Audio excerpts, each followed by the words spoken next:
Hello, good afternoon. I feel a little bit outside my place. I'm from Brazil, and the convention is more around Central America, but it's always nice to talk about what's been doing in Brazil. Is something that is interesting for you to know, and I'm happy because I've got some good news. So why not to talk about them?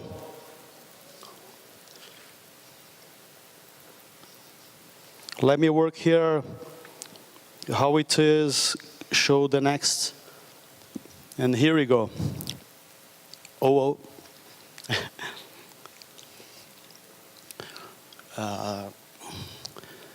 I will first talk a little bit about our map, how our coffee are distributed.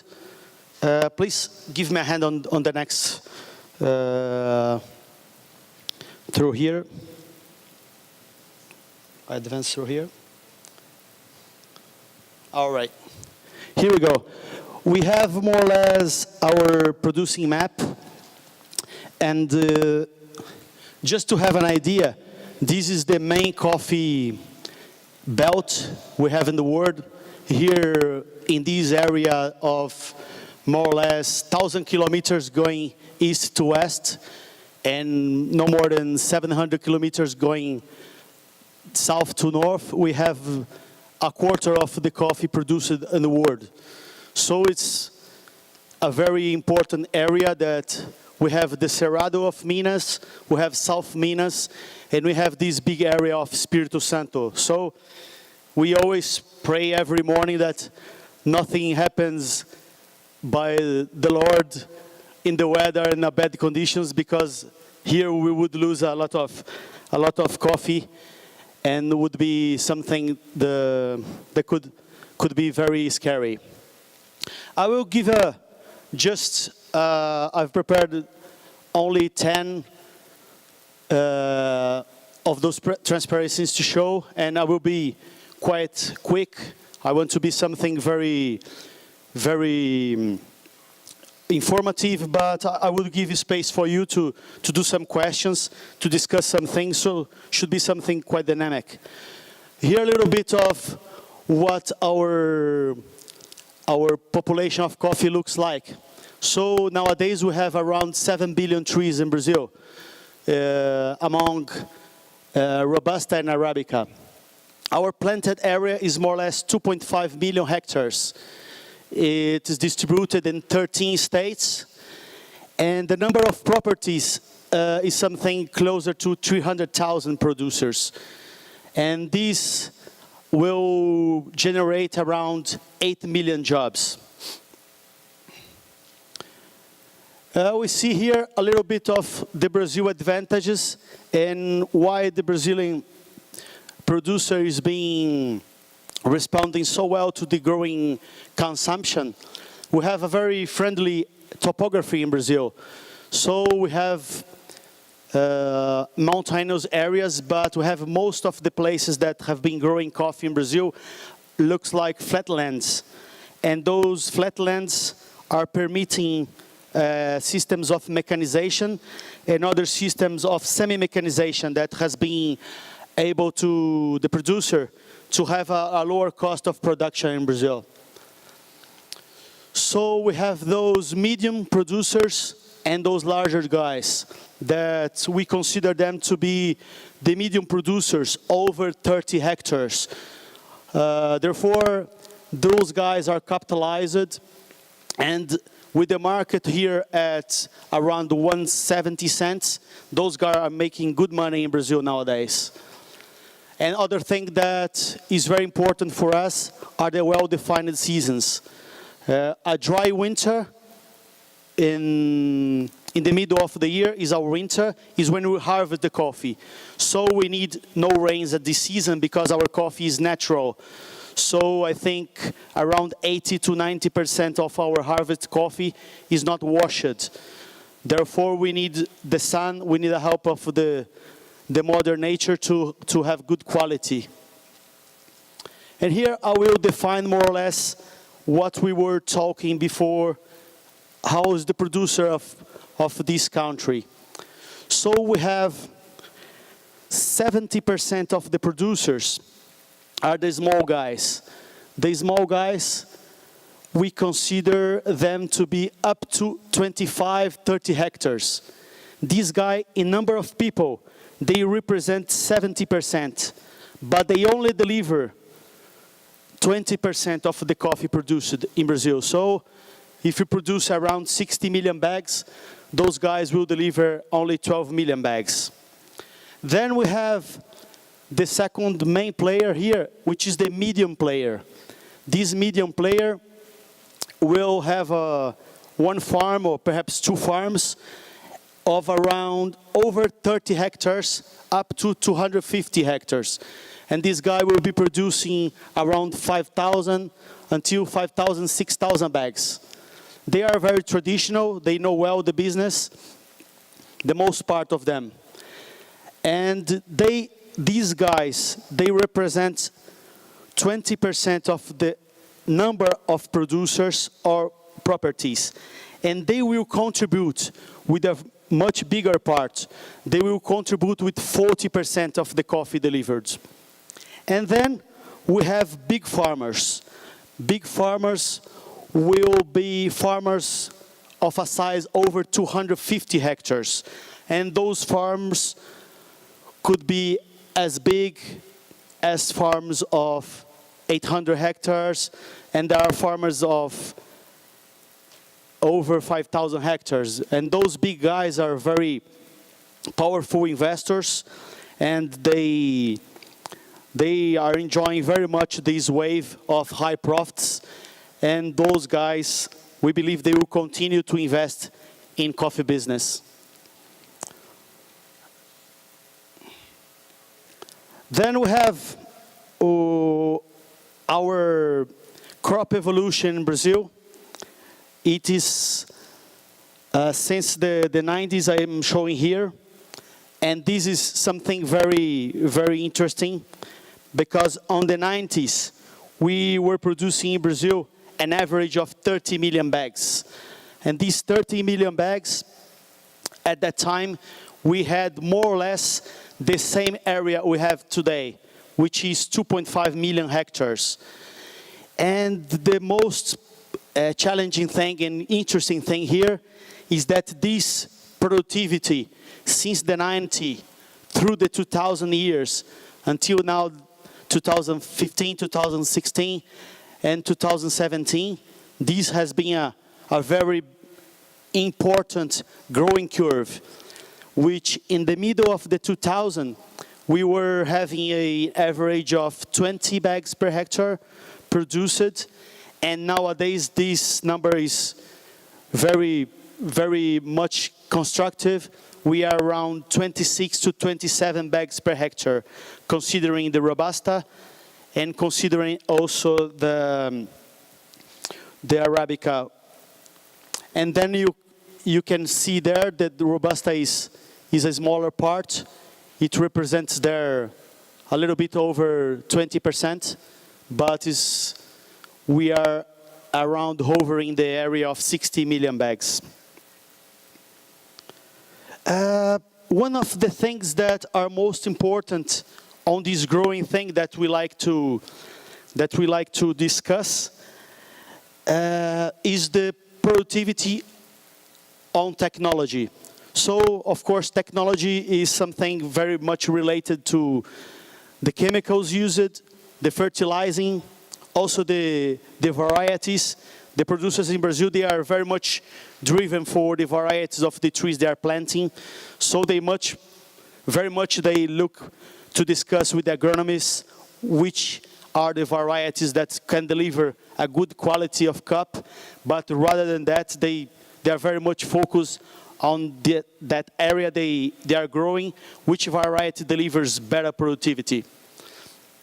So one thing that we saw here before is we could see that in 2000 we had very big difference between one off-crop year and another on-crop year. For example, in 2002, 2003, we had a very big crop of over 55 million bags. And in the next year, we had a big drop. And this big drop was because the off-season in Brazil was very much pronounced.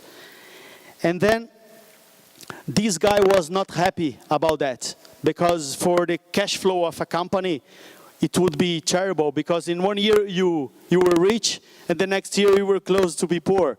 So these guys in Brazil, they are very much nowadays working on pruning methods.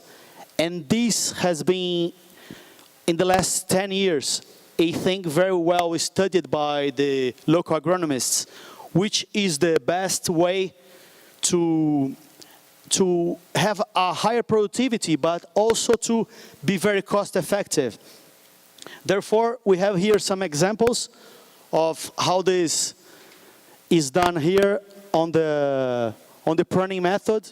We have some more radical pruning, and this is when the tree is over 25, 30 years. Some of these guys, they really stump the tree, and they will be 2 years without any production.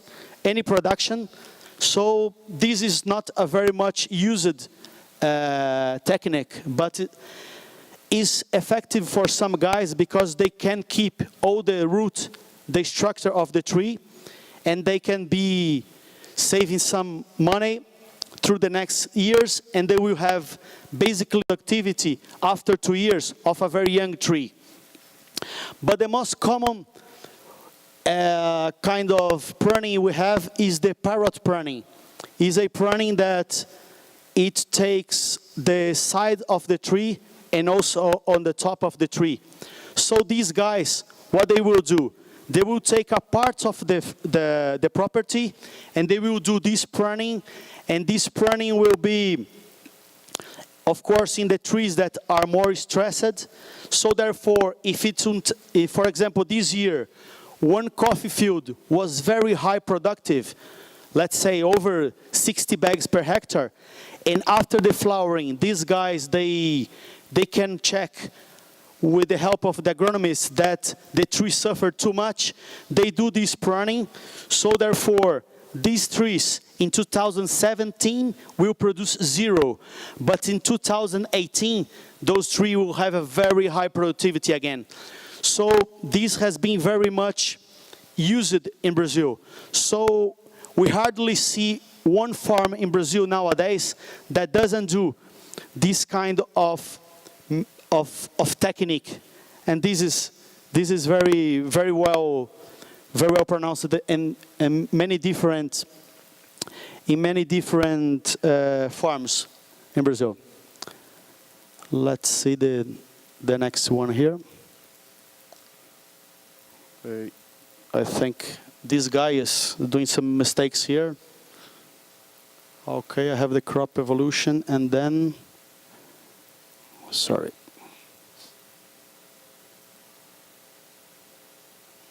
Okay, now are the things good to discuss. Our figures in Brazil. I know that some people will be very mad with me, but Brazil has just harvested over 60 million bags. And we just finished this harvest now in last September. And then this is some numbers that we use and we share with our clients. And I would like to share with you here. And you have the distribution over the areas and the distribution over the Robusta and Arabica. Therefore, we harvest around 12 million bags of Robusta and over 48 million bags of the Arabica. Then we have a very good conditions for Arabica. Then the Arabica will have a high cycle, even though the cycles are not very pronounced, but we have good rains, we have good productivity, so we have a beautiful word on the Arabica. For the Conilon, we had a very bad drought, and we have the producers could not irrigate properly because the water was used for human consumption, and therefore were very disappointing. the soluble industry and the local roaster are suffering. The prices are quite high. And we believe this was also one of the reasons the market could have given this movement up to the 170. The local roasters in Brazil, they are roasting over 20 million bags this year. So this guy that usually uses 60%, sometimes 70% of the Robusta in their blends, they are very much scared, and they are coming to buy some low-grade Arabicas, and this has been a little bit very supportive for the market, and we see the market much more constructive at this point today. We have a forecast here for the next year, which will be the 2017 cycle. So we will have less coffee than this crop due to the off-cycle season. But as you can see here, the on-cycle, off-cycle nowadays is not that huge. Therefore, we are forecasting something like 56 million bags, which will be only 4 million bags less than this cycle. And this could be helped by a little bit more of Robusta than last year. We had before some better weather in the states of Bahia and on the Amazon and Rondônia. So therefore, we are a bit more optimistic for the Robusta, even though Espírito Santo we still face a quite complicated situation over there. I show a little bit of the economy in Brazil right now. Just something that how we are doing now. And this, I was doing this study on the end of last week, beginning of this week.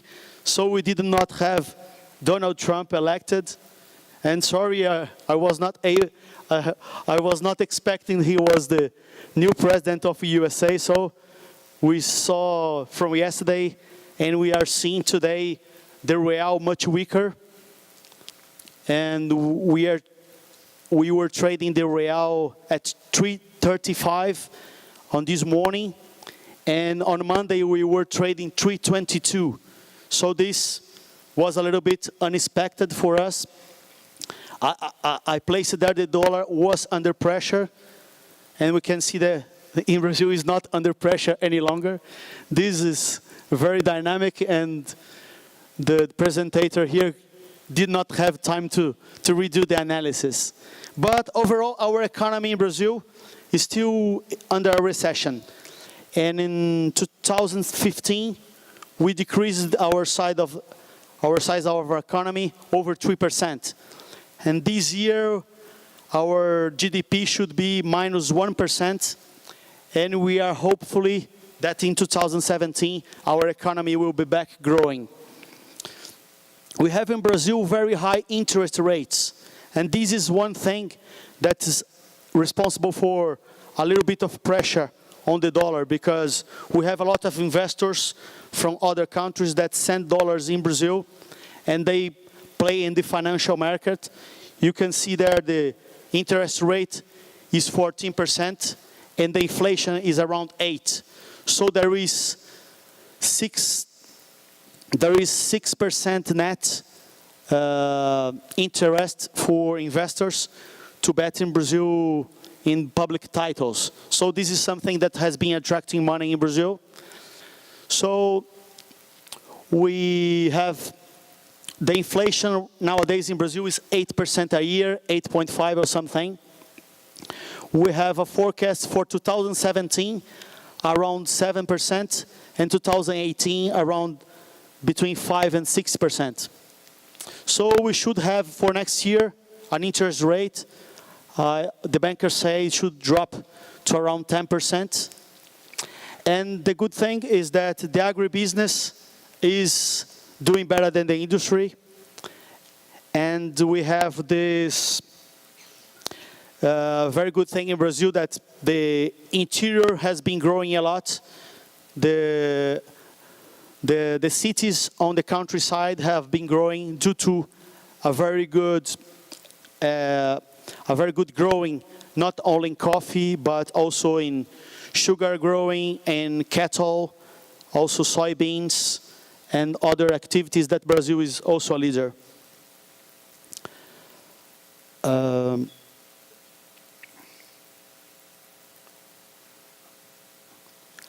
I show here a little bit of our supply demand. So with the figures I show you, in Brazil, we should have, from last crop, we had a carryover of only 6 million bags. That was a little bit unexpected for us and a little bit tight. And for this year, we have a bigger carryover due to this big crop.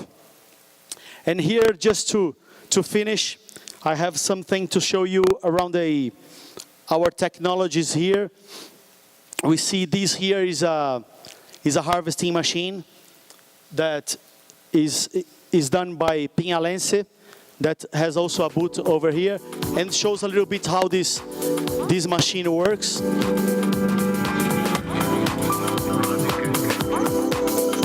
This is very interesting because these machines with new technology, they work in a little bit slopey ground. So this inclination of this size, we cannot see well in the movie, but is around 20 degrees.